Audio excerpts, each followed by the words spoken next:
Well, hey there, happy day 995 of What's You Up To Now. Sharon Horne-Ellstrom here, sharing my adventures as I go from the offline brick and mortar world, corporate America, over a quarter century in corporate America, to the online world. And over 4 decades of businesses, ownership, running different types of businesses, starting, growing, being involved in different industries and businesses. Now, I'm very straight-faced, my straight-faced personality, and I guess I'm pretty serious. I've been pretty serious most of my life. And today, the Get Up and Go challenge was day 19 of our 30-day Get Up and Go challenge. And we talked about A in our SOAP framework. The A in our SOAP framework, of course, stands for action. And there goes my magnifying glass again. I dropped my magnifying glasses so much. It's amazing any of them have backs on them. Actually, I would say over half of them are missing the battery cover. So I need to be more careful with dropping them. So AF stands for as F, the 4-letter F word that we're all familiar with. And I didn't know that. I remember, I might have shared this story on this particular segment before, but I didn't know what it meant. And it was popping up everywhere online. It's probably been a year ago now. I don't remember how long ago it's been, but I remember all of a sudden people were using it all over the place. And I'm like, all right, I don't know what half the acronyms people use are. Why don't I just ask one of the kids who weren't around and didn't answer their phones, or just Google it? So I Googled it, and of course, to my amazement, I found out it stands for as F. And I'm like, all right, well, now I know what it means, but I'm probably not going to use it. And lo and behold, I used it today on the Get Up and Go challenge, because we're talking about the action area, and the area I picked of the 7 main areas and aspects of our life is the financial area. So A for action, F for financial. But I'm sure most people that see that will think as, I'm saying as, you know what, just like I did in this headline, which I'm of course not, because I don't think I've ever said that out loud. I don't know that I've even ever written it, except for today's video. It's not very me, right? As pajama grandma for the last 2.5 years up till this year, probably not something that grandma's going to say, at least not this grandma. So today was all about financial actions, and one of my favorite tools, shared one of my very favorite all-time tools, because my dad taught it to my sisters and I when we were little girls, and it is just the plus or minus exercise, where you look at the decision in front of you, or the options or the alternatives, and you rate them pros and cons, plus and minus. What are the positive things and reasons to do this? What are the negative things and aspects and consequences of doing this thing?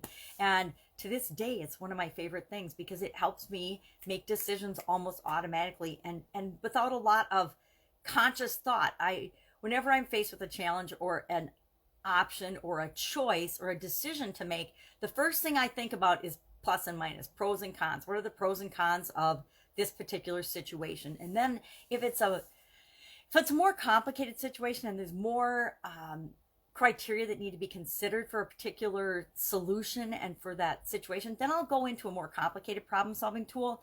But 90+% of the time, a decision can be made, and a very good decision, if not the best decision on the planet, a really good decision and to get moving quicker can be made just by using the plus or minus strategy, the plus or minus way of making decisions and decision-making process. I call it a decision-making process. I don't know if it is, but to me it is, because I use it to make decisions. I use it to make choices. I use it to increase my odds of making a better choice for me, because it's always about what's the best choice and what's the best direction, the best decision for you. It doesn't matter what's the best for anybody else. What matters is what's the best choice and the best option for you. So financial, I'm going to use the plus and minus on 3 things we came up with yesterday on our list of 10 possible options of things we could do to get us from where we are to where we want to be in whatever area or aspect of your life you're working on. I'm demonstrating it through financial. Last time I did it through a physical, something about our physical life.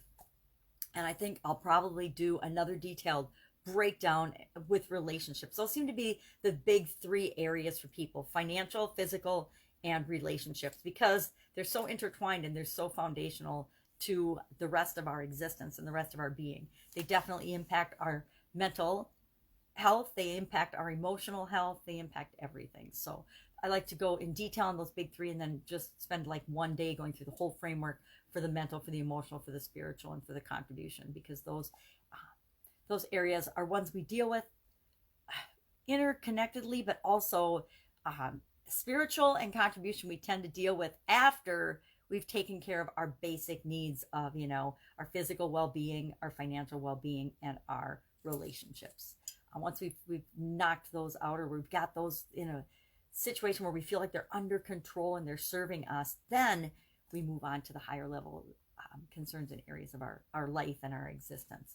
I know when I was younger, I paid absolutely zero attention to my mental and my emotional well-being. I just none. And younger spiritual well-being was pretty much taken care of through religion and influences of my parents. And it wasn't until later in life that I decided, hey, I'm a grown-up. I can choose to study and explore and believe what I want to believe.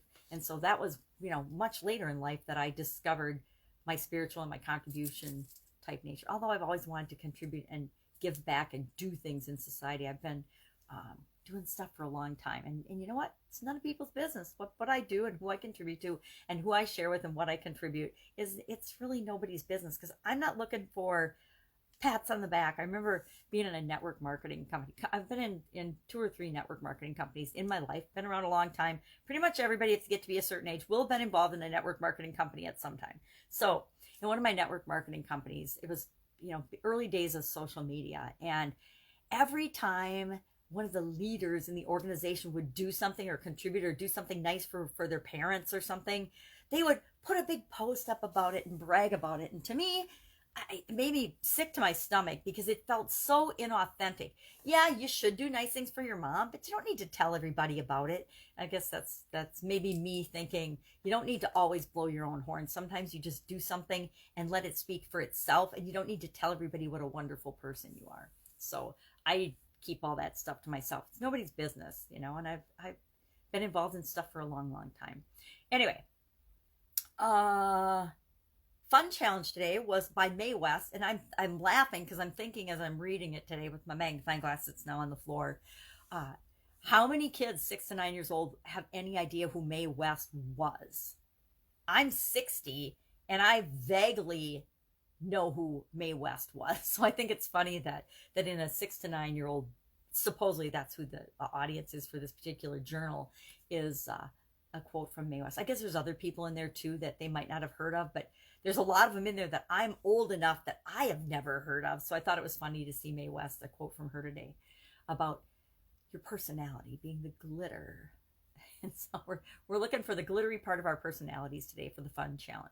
So that's it. Challenges I'm working on, other projects and things I'm doing. I'm starting a new planning system, trying to see if it's something that works for me. I always explore other people's systems. Not always, but I like to explore other people's systems because there's a gazillion of them out there now. Couldn't possibly explore everybody's. But when I feel drawn to something, then I follow that and I look into it. One was a planning system that I'm looking into. It's different than a lot of the planning systems I've ever experienced before, and I've experienced a lot of them. So I thought, well, this sounds different. It looks different. It does some of the things that I'm already doing in my life in separate books and journals, not unlike the Get Up and Go channel. I've got a journal for everything, right? I've got my gratitude journal. I've got this is my Get Up and Go journal. I've got all kinds of journals all over the place. I got a flip book somewhere over there. I've got a flip book where it's another type of journal that I do for personal development. So it puts several of those all in one place. It puts the gratitude journal, it puts your schedule, your to-do list, all the things you're working on in one place. And I am attracted to the simplicity of that, and I like the simplicity of that going forward. So I'm going to try it out for a few months, see if it works for me, tweak it, because I guarantee I'll tweak it. I tweak everything. I'm one of those people that can't leave well enough alone. It's like cooking with recipes. I don't cook with recipes. I haven't used a recipe for well over a decade. The only recipe I used to use was around Christmas time, Christmas cookies. I would use a couple recipes, and I always made my favorites. So pretty soon I memorized the recipes, so I didn't use recipes anymore. I just knew what and what proportions to put things together to create what I wanted to create. Now, does all my stuff always turn out?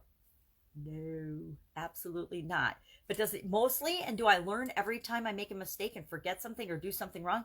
Absolutely, which makes me a better and better and better cook. It makes me a better master baker, and helps me to master the skills that I'm trying to achieve.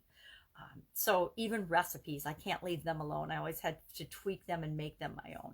So same is true with everything else in life. If I'm looking at somebody else's system or way of doing something, there's always a way to improve it for me or make it more customized for me. Just like everything I teach people, I'm like, all right, this is what I've learned from my experience, but you need to say, does that work for me? Does that fit with my experience?